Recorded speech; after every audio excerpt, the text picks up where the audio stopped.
आशा करता हूं आप सब बहुत अच्छे होंगे। मेरा नाम है सिद्धांत अग्निहोत्री। स्टडी ग्लोस पे आपका बहुत बहुत स्वागत है। दोस्तों, बहुत बुरी हालत हो गई है। क्या सर, क्या बुरी हालत हो गई है? यहाँ पे जो अलेक्जेंडर लुकाशेंको हैं, जिनकी कई बार मैं बात कर चुका हूं, कई बार, बेलारूस के प्रेसिडेंट है। यूरोप में एकमात्र ऐसा देश है जहां आज भी डिक्टेटरशिप है। वो डिक्टेटरशिप है अलेक्जेंडर लुकाशेंको की। ये प्रेसिडेंट है, पहले प्रेसिडेंट है बेलारूस के। 20 जुलाई 1994 में इन्होंने अपना ऑफिस संभाला और अभी तक यही है। कई बार ऐसा हुआ कि इनको हटाने की कोशिश की गई, लेकिन इनको हटा नहीं पाए। हमेशा ये आर्मी की मदद से और बाकी चीजों की मदद से ये लोगों को क्रश कर देते हैं। इनके इनके खिलाफ आप कुछ भी नहीं बोल सकते, कुछ भी नहीं बोल सकते। अगर आप बोलेंगे तो आपको मार दिया जाएगा। तो अलेक्जेंडर लुकाशेंको ने बदमाशी कर दी है। मास्टरमाइंड तो पुतिन का है, व्लादिमीर पुतिन। तो 2021 Belarus European union border crisis शुरू हो गई है और एक तरीके से युद्ध जैसे हालात बन गए हैं। बात करेंगे दोस्तों क्या हुआ है। देखिए, ये क्राइसिस बेकार है। मतलब समझ नहीं आता ये हुआ क्यों, इसकी जरूरत क्या थी। पोलैंड और बेलारूस के बॉर्डर पे समझिए 2000 से ज्यादा माइग्रेंट्स पड़े हुए हैं और अभी पता नहीं और कितने आ जाएं। ये हो रहा है दोस्तों तब जब वैसे ही दुनिया कोरोना से जूझ रही है और यूरोप में कोरोना की नई वेव, जैसे फ्रांस में 5वीं वेव आ चुकी है। 2000 से ज्यादा migrant they are stuck at the border in freezing condition. क्योंकि ये जो एरिया है यूरोप वाला, ये पोलैंड और बेलारूस, ये बहुत ठंडा एरिया है और टेम्परेचर धीमे धीमे गिर रहा है। कुछ नहीं किया तो समझिए कि लोग ठंड से मर जाएंगे।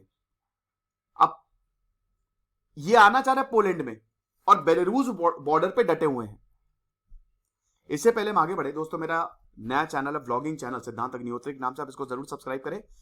और साल की सबसे बड़ी सेल, बिग दिवाली सेल हमने शुरू की है। सारे कोर्सेज पे एक्स्ट्रा 30% ऑफ है। ये आप देखिए, बेलारूस की कैपिटल है मिन्स्क, ये है पोलैंड, पोलैंड की कैपिटल है वार्सो।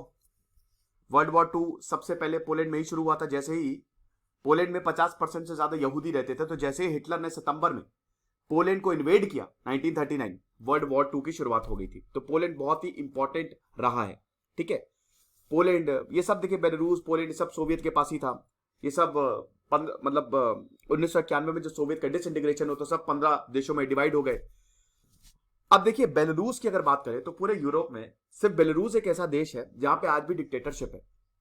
अलेक्जेंडर लुकाशेंको 1994 से 27 साल हो गए, उनको कोई हटा नहीं पा रहा। अभी पिछले साल इलेक्शंस थे, इलेक्शन में फिर अलेक्जेंडर लुकाशेंको जीते। उनको 90% से ज्यादा वोट मिले। लोगों ने बोला कि इस गधे ने धांधली की है और ये धांधली से यहां पे आया है और ये डिक्टेटर है। ये हम लोगों को इतने इसके ऊपर आरोप लगे हैं, लेकिन उसके बावजूद हम लोगों को कोई राइट्स नहीं है। लोग जो है वो सड़कों पे आ गए, लोगों ने प्रोटेस्ट किए। अलेक्जेंडर लुकाशेंको आए, मार दो सबको, उड़ा दो सबको, पकड़ पकड़ के जेल में डाला, टॉर्चर किया। अलेक्जेंडर लुकाशेंको, चोर चोर मौसेरे भाई, sorry, I am really sorry to use this type of word, लेकिन ठीक है, सही है, ये बहुत जरूरी है बताना आप सबको। चोर चोर मौसेरे भाई। दूसरा चोर कौन है? चोर तो नहीं बोलेंगे हम उन्हें, लेकिन हां, तगड़ा लीडर जरूर बोलेंगे। लेकिन यस, वो अपने हिसाब से चीजों को करता है। जैसे अभी पाकिस्तान के साथ उसको जाना नहीं चाहिए था, लेकिन पाकिस्तान के साथ चला गया। ये नया एक डायनेमिक्स क्रिएट हो रहा है, पाकिस्तान, चाइना और रशिया। तो रशिया के जो प्रेसिडेंट है व्लादिमीर पुतिन भाई, तो वो तो वैसे ही बहुत बड़े जासूस थे, व्लादिमीर पुतिन। तो व्लादिमीर पुतिन का मास्टरमाइंड माना जा रहा है, मतलब उन्हीं को मास्टरमाइंड बोला जा रहा है कि सब कुछ ये पुतिन का ही किया धरा है। अब पुतिन का क्या किया धरा है? अलेक्जेंडर लुकाशेंको, बेलारूस और रशिया, ये दोस्ती हम नहीं तोड़ेंगे। ये जय और वीरू की दोस्ती है। और एकदम जो भी व्लादिमीर पुतिन बोल देंगे, अलेक्जेंडर लुकाशेंको कुएं में कूद जाओ, ओके सर, अभी इसी वक्त कूदता हूं, ऐसा हिसाब किताब है। जो भी व्लादिमीर पुतिन बोलेंगे बेलारूस करेगा, क्योंकि बेलारूस के अलेक्जेंडर लुकाशेंको को पूरा यूरोप सपोर्ट नहीं करता। यूरोप में, बट पूरा यूरोप इसको दरकिनार करता, लेकिन स्टिल अलेक्जेंडर लुकाशेंको सत्ता में है। क्यों? सपोर्ट है रशिया का, व्लादिमीर पुतिन का सपोर्ट है। और जिसको व्लादिमीर पुतिन सपोर्ट कर देंगे उसको गिराना बहुत मुश्किल है, ऐसा है। तो अब पूरा ये बेलारूस और रशिया की मिली भगत है कि ये माइग्रेंट क्राइसिस जो है पोलैंड में क्रिएट कर दी इन्होंने। ये देख सकते हैं ना, ये जो बॉर्डर है पोलैंड का, यहां पे इस समय हजारों हजारों माइग्रेंट्स जो हैं वो डटे हुए। पोलैंड से बोला भाई बॉर्डर खोलो, ये फेंस यहां पे लगा दी है, 15,000 से पॉलिश सोल्जर्स तैनात है, बॉर्डर खोलो, हमको अंदर आना है। तो यही चीज है। लेकिन ये क्राइसिस आई कहां से? रशिया बेलारूस तो मिलके इतनी बड़ी माइग्रेंट क्राइसिस क्रिएट कर रहे हैं। ये बेसिकली आई कहां से? ये दोस्तों यहां से आई है। अगर हम बात करते हैं भैया, ये जो खतरनाक ये इधर टर्की सीरिया, टर्की नहीं सॉरी सीरिया, और इधर जो मिडिल ईस्ट में इतनी बड़ी क्राइसिस है ना, ये बेसिकली यहां के हैं। मिडिल ईस्ट और एशिया के बच्चे, औरतें और यंग मेन से, ये सब इस बॉर्डर पे। अब आरोप ये लग रहा है कि व्लादिमीर पुतिन और बेलारूस के अलेक्जेंडर लुकाशेंको, इन्होंने इन सबको पकड़ा क्योंकि वैसे ही वहां पे क्राइसिस चल रही है, और बॉर्डर्स पे छोड़ दिया। और दोस्तों ये सिर्फ ये है अलेक्जेंडर लुकाशेंको, और ये सिर्फ दोस्तों पोलैंड की बात नहीं है, यूरोपियन यूनियन के हर मेंबर्स की यही बात है। लुथानिया, लातविया, हर जगह हम ये देख रहे हैं, सर्ज देखने को मिल रहा है। लोग ये बोल रहे हैं, तो बुरी हालत है भाई। हर कोई बस जा रहा है कि अब देखिए यही क्राइसिस है ना, कि बोला जा रहा है कि ये रशिया और इधर क्या कहते हैं, ये बेलारूस ने, दोनों ने मिलके ये क्राइसिस जो है वो क्रिएट कर दी है। इन्होंने माइग्रेंट्स को उठाया और बस बॉर्डर्स पे छोड़ दिया और बोला कि हाँ हाँ कर दो। अब इन्होंने किया क्यों है ये? देखिए व्लादिमीर पुतिन चाहता है कि भाई रशिया जो है उसका दबदबा हो, और रशिया का दबदबा कैसे होगा? जब यूरोपियन यूनियन टूटेगा। अब अलेक्जेंडर लुकाशेंको और व्लादिमीर पुतिन ये सब डिनाई कर रहे हैं। अलेक्जेंडर लुकाशेंको बोल रहे हैं कि भाई हमने क्या खोला, हमने तो कुछ नहीं कहा। यहां पे जो पोलैंड के प्रधानमंत्री हैं माराविकी, उन्होंने बोला है कि लुकाशेंको तो प्यादा है, और लुकाशेंको के प्यादे हैं ये जो बेचारे माइग्रेंट्स हैं। मास्टरमाइंड तो व्लादिमीर पुतिन है। मॉस्को से सारे के सारे ऑर्डर्स आ रहे हैं। तो ये रशियन बेलारूसियन लीडर्स जो है ना, ये यूरोपियन यूनियन को डिस्टेबलाइज करने की कोशिश कर रहे हैं, और कुछ नहीं। ये नए तरीके की वॉर है जहां पे लोगों को आप एज अ शील्ड यूज कर रहे हैं। You are using these migrants as human shield. अब पोलैंड गोलियां तो चला नहीं सकता, वरना तो जलियांवाला बाग की तरह हो जाएगा। निहत्ते लोगों पर आप गोलियां थोड़ी ना चला सकते हो। तो यहां पे पोलैंड ने 15,000 से ज्यादा ट्रूप्स को, सोल्जर्स को तैनात करके रखा हुआ है, क्योंकि क्राउड ने क्या किया, फेंस को काटने की कोशिश की 8 नवंबर को। अब समझिए कि जो बॉर्डर गार्ड्स हैं वो बता रहे कि अभी तक 300 अटेम्प्ट से ज्यादा हो चुके हैं बॉर्डर को इलीगली क्रॉस करवाने के लिए, कि आप क्रॉस करो। अब सरकार ने वार्निंग दे दी। अब देखिए पोलैंड जो है इसको बहुत तगड़े से डील करने वाला है। पोलैंड ने बोला कि भाई देखो ज्यादा बकवास करोगे तो गोली चला देंगे, दैट्स इट। क्योंकि यहां पे ये बेलारूस ने सारी की सारी प्रॉब्लम क्रिएट की, तो वहां जाओ, यहां मत आओ। अच्छा ये बात अजीब है कि ये बेलारूस में नहीं जा रहे हैं, है ना, ये यहीं आ रहे हैं।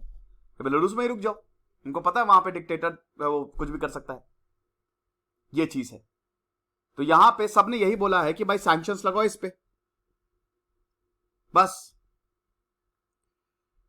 पोलैंड ने बोला है कि ये पहली बार है, 30 सालों में पहली बार है कि सिक्योरिटी इतनी ब्रूटली अटैक हुई है, इतनी बुरी तरीके से यहां पे सिक्योरिटी का हनन हुआ है, सिक्योरिटी को तोड़ने की कोशिश की गई है। तो पोलैंड ने एक्स्ट्रा ट्रूप्स को डिप्लॉय करके रखा हुआ है कि कहीं ऐसा ना हो कि आर्म्ड एस्केलेशन हो जाए। ट्यूसडे को लुधियाना ने भी स्टेट ऑफ इमरजेंसी डिक्लेयर कर दी, जो कि बेलारूस से बॉर्डर शेयर करता है। बेलारूस से जितने भी देश है ना बॉर्डर शेयर कर रहे हैं, वहीं पे सब जा रहे हैं, भागो भागो भागो। तो ये चीज है वहां पे भी कि भाई यहां पे भी इन्फ्लक्स देखने को मिला है। पोलैंड में अराइवल्स होते ही जा रहे हैं, लोग आते ही जा रहे हैं, बढ़ते जा रहे हैं। जर्नलिस्ट को बोला कि तुम यहां पे नहीं आना, इस एरिया को एसेस नहीं करना। 33 साल के शवान कुर्द हैं इराक के, जो कि एक माइग्रेंट हैं। वो बोल रहे हैं कि भाई हमको कोई अंदर ही नहीं जाने दे रहा है, ना बेलारूस जा पा रहे हैं ना पोलैंड जा पा रहे हैं। हम करें तो करें क्या, बोले तो बोले क्या। तो सीरिया, अफगानिस्तान के नेशनल्स है ये, African countries, Cameroon, Democratic Republic of Congo के नेशनल्स हैं ये। इनको उठा के डाला हेलीकॉप्टर में और छोड़ दिया यहाँ पे कि जाओ। इराकी कुर्द, कुर्दिस्तान कुर्द, ये वही कुर्द है जिन्होंने आईसिस से डट कर मुकाबला किया।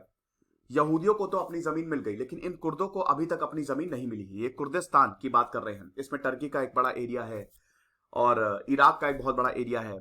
तो ये कुर्द वही हैं जिन्होंने डट के मुकाबला किया था आईसिस को खत्म करने में। इन बहादुर कुर्दों का बहुत बड़ा हाथ था।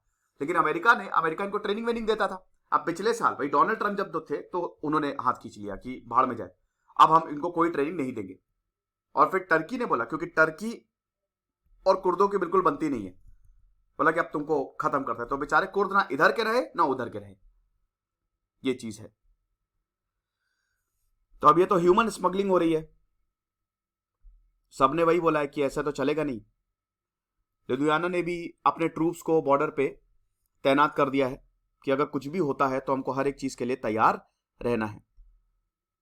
लोगों ने बोला कि तो ठीक है, तुम इलीगली क्रॉस कर लो। यहाँ पे पोलैंड ने इन सबको मौका भी दिया, लुधियाना ने भी मौका दिया, लेकिन ज्यादा के पास फेक आईडीज थी। तो अब देखिए ये भी बहुत बड़ी प्रॉब्लम है। कौन है ये भी तो नहीं पता, हो सकता है आतंकी हो, भगवान करे ऐसा ना हो, लेकिन हो सकता है।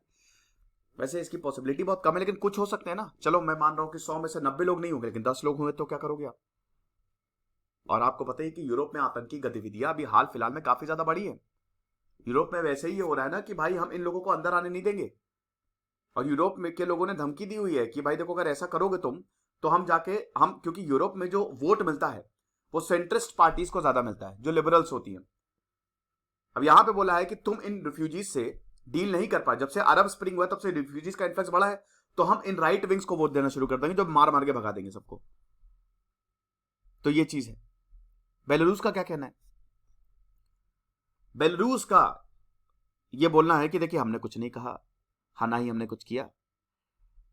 लुकाशेंको बताते हैं कि भाई देखो, हमको कोई भी मिलिट्री एस्केलेशन नहीं चाहिए। मिलिट्री एस्केलेशन करोगे रशिया भी आ जाएगा, लड़ लो फिर हमसे आके, आ देखे जरा किसमें कितना है दम, आओ। लुकाशेंको तो गुंडा है एक तरीके से, आप ऐसा बोल सकते हो, क्योंकि डिक्टेटर है ना, उसको कोई फर्क, उसको लगता है जब आपके पास एक, मुझे याद है एक, मैं आपको स्टोरी बताता हूं। हम लोग क्रिकेट खेलते थे, ठीक है, जब मैं मतलब बहुत क्रिकेट खेला, बहुत ज्यादा। तो हम लोग सीजन बॉल से, वो लेदर की बॉल से खेलते थे। तो 10th 11 12 मतलब क्रिकेट तो मैं बहुत पहले से खेलते आ रहा हूँ, लेकिन 9 10 में कुछ ज्यादा ही हो गया था। 11 12 में तो नहीं हो पाता है। तो हमारे घर के बगल में एक पार्क है, बहुत बड़ा पार्क है, तो वहां पे हम लोग लेदर की बॉल से क्रिकेट खेलते थे। तो एक एकदम पिद्दी सा लड़का आया, पिद्दी सा, हटो ऐसे, हट, हटो ऐसे, क्रिकेट करने खेलना तुमको। मैं कह रहे क्या भाई, क्या क्या प्रॉब्लम है, ऐसे क्यों बोल रहे हो? निकले। और एकदम मतलब समझ लीजिए कि इतना क्या बताऊं मैं, है ना, कि एकदम दुबला पतला सा, और एकदम ऐसे कि भैया पता नहीं कहाँ के दाऊद इब्राहिम है। तो वो आया, कहने लगा निकलो ऐसे, निकलो चलो। मतलब क्या प्रॉब्लम है, नहीं निकलेंगे। हम लोग ने डराया धमकाया कि भागे ऐसे, वरना अभी बॉल की जगह तुमको यूज करेंगे हम लोग। उसके पीछे आ गए 10-15 लोग, 10-15 लड़के, लंबे लंबे। हमने कहा हाँ हाँ आपकी पीछे, हम तो बस ऐसे ही खेलने आ गए थे, है ना, आप खेल लीजिए आके। कहने का मतलब ये है, उस छोटे से लड़के को सपोर्ट बहुत जबरदस्त था। तो जब आपके पास सपोर्ट बहुत तगड़ा रहता है ना, अलेक्जेंडर लुकाशेंको की औकात नहीं है, कुछ नहीं है, लेकिन सपोर्ट रशिया का है, व्लादिमीर पुतिन का है, इसीलिए वो कुछ भी कहेंगे, कुछ भी करेंगे। लुकाशेंको बोल रहा है कि मैं पागल नहीं हूं, मुझे पता है क्या स्टेक पे है, ठीक है, और हम नहीं झुकेंगे। बेलारूस की डिफेंस मिनिस्ट्री ने बोला है कि ये तो पोलैंड है जो एग्रीमेंट को वायलेट कर रहा है, ये थाउजेंड्स ऑफ ट्रूप्स, और प्रॉब्लम तो हमारे पास भी है, ये हमारे इधर पे भी आने की कोशिश कर रहे हैं। बेलारूस बता रहा है कि माइग्रेंट्स यहां पे इलीगली आ रहे हैं, हम क्या करें इसमें। रशिया ने बेलारूस की बहुत तारीफ की है कि बहुत बढ़िया बेलारूस। व्लादिमीर पुतिन ने बोला है वेरी गुड, तुमने जो काम किया बहुत ही बढ़िया काम किया है, कि इतने अच्छे से तुमने डील किया, वेरी गुड। तो फिलहाल इसका क्या है अंत? इसका अंत दोस्तों अभी पता नहीं क्या है। ब्रूटल क्रैकडाउन हो नहीं सकता, लोग फंसे हुए हैं, और अब विंटर इज कमिंग। क्योंकि विंटर इज कमिंग तो it could be a big problem for these migrant, क्योंकि अब ये लोग ठंड से मरेंगे और कुछ ना कुछ डिसीजन तो लेना ही पड़ेगा। यूरोपियन लीडर्स का कहना है कि अलेक्जेंडर लुकाशेंको जो है, हमने देखिए लुकाशेंको पे ऑलरेडी सैंक्शंस लगे हुए हैं, तो इनको बदला लेना है। अच्छा, से कैसे? क्योंकि जब पिछले साल इलेक्शन हुए थे ना, तो अलेक्जेंडर लुकाशेंको ने अपोजिशन को साफ कर दिया था। जो अपोजिशन लीडर्स थे उन्होंने आरोप लगाया कि इसने तो धांधली की हुई है। एक इंसान के ऊपर इतनी आरोप है, नफरत है, लोग इससे नफरत करते हैं, जीत कैसे गया? तो अलेक्जेंडर लुकाशेंको ने बताया अभी बताता हूं तुम्हारी ऐसी की तैसी, सब पूरे अपोजिशन को लिया और जेल में बंद कर दिया, खत्म, कुछ तो कहां गायब हो गए पता ही नहीं। तो फिर यूरोपियन यूनियन ने सैंक्शंस लगा दिए। तो अब आरोप लग रहा है कि भाई ये तिलमिला गया सैंक्शन से, कंसेशन करना चाहता है। पोलैंड ने तो साफ साफ बोल दिया है कि भाई देखो, आने की कोशिश करोगे तो मरोगे, सिंपल, हम आने नहीं देंगे, क्योंकि पहले ही हम बहुत ज्यादा अलाउ कर चुके हैं। यूरोपियन यूनियन बोलता है कि नहीं भाई, ये तो ह्यूमैनिटेरियन वैल्यूज के अगेंस्ट है, आप ऐसा तो कर नहीं सकते, इतने लोगों को तो आप मार नहीं सकते। और वही है ना कि ये नो मैन्स लैंड है बिटवीन बेलारूस एंड पोलैंड, ये ज्यादा डेंजरस होता जा रहा है क्योंकि सर्दी बढ़ती जा रही है। अब वही है कि क्राइसिस कब खत्म होगी पता नहीं, और क्राइसिस कहां जाके खत्म होगी ये भी नहीं पता। देखते हैं क्या होता है। खुश रहिए, पढ़ते रहिए। दिस इज सिद्धांत अग्निहोत्री साइनिंग ऑफ।